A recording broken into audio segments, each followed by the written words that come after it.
यह सवाल अक्सर उठता है कि हमें हमारे पौराणिक इतिहास को जानना क्यों जरूरी है। इसे जानना इसलिए भी जरूरी है ताकि अतीत में जो गलतियां हुई हैं हम उन्हें ना दोहराएं। कुछ अच्छा हुआ हो तो उससे सीखकर हम भी इस दुनिया को बेहतर बनाने में अपना योगदान दे सकें। आज मैं बताऊंगा आपको सफलता के वे 4 सूत्र जो हम सभी को महाभारत से सीखने चाहिए। तो हेलो एंड नमस्कार दोस्तों, स्वागत करता हूँ आपका एक और नई वीडियो में। नंबर 1, क्वालिटी चुने, क्वांटिटी नहीं। कृष्ण पांडवों तथा कौरवों में से किसी का भी विनाश नहीं चाहते थे। वे आखिरी तक युद्ध को टालने की कोशिश करते रहे, लेकिन युद्ध अनिवार्य हो गया था। कृष्ण ने अर्जुन तथा दुर्योधन दोनों को एक एक विकल्प दिया। एक तरफ मेरी अच्छौड़ी सेना है और दूसरी तरफ मैं अकेला। एक तरफ क्वांटिटी थी तो दूसरी तरफ कृष्ण अकेले, वह भी निहत्थे, हालांकि क्वालिटी से भरपूर। दुर्योधन ने क्वांटिटी चुनी और अर्जुन ने क्वालिटी, और युद्ध का परिणाम क्या हुआ हम सभी जानते हैं। गिनती की दौड़ में ना पड़े, गुणवत्ता की खोज करें, जीत निश्चित है। नंबर 2, समय के साथ बदल जाएं। चौसर में हारने के बाद पांडवों को 12 साल का वनवास और 1 साल का अज्ञातवास हुआ था। 12 साल वनवास के तो कट गए, लेकिन अज्ञातवास की परिस्थिति बेहद गंभीर थी। उन्हें हर हाल में छुपना ही था, और छुपने वाले भी कौन, जो लाखों में भी पहचान लिए जाएं, पांडव पुत्र। इनका अज्ञात रहकर छुपा रहना एक असंभव सी चुनौती थी,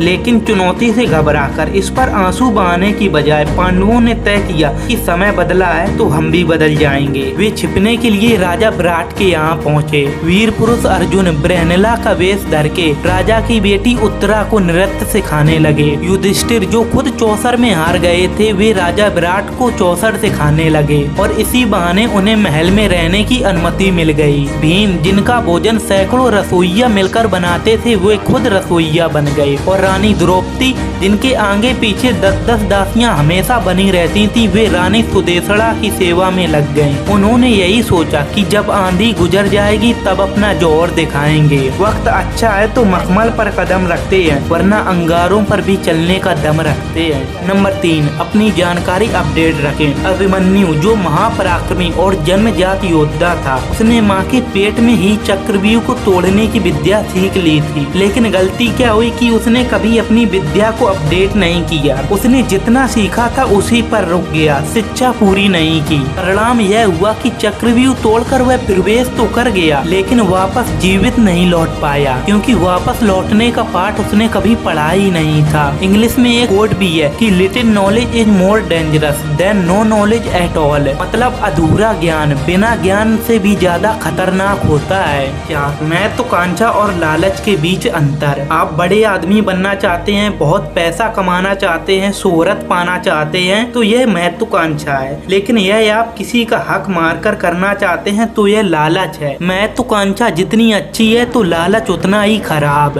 दुर्योधन चक्रवर्ती सम्राट बनना चाहता था। उसकी महत्वाकांक्षा थी कि हस्तिनापुर ही नहीं बल्कि 10 दिशाओं में उसका राज हो, लेकिन उसे लालच का अभिशाप डस गया। उसने अपने ही भाइयों का हक मारना चाहा। पांडवों को 5 गांव देने से भी इनकार कर दिया। फिर क्या हुआ, हस्तिनापुर का वह राजा जो जमीन पर पांव तक नहीं रखता था, वह कुरुक्षेत्र में धूल चाटते हुए मारा गया।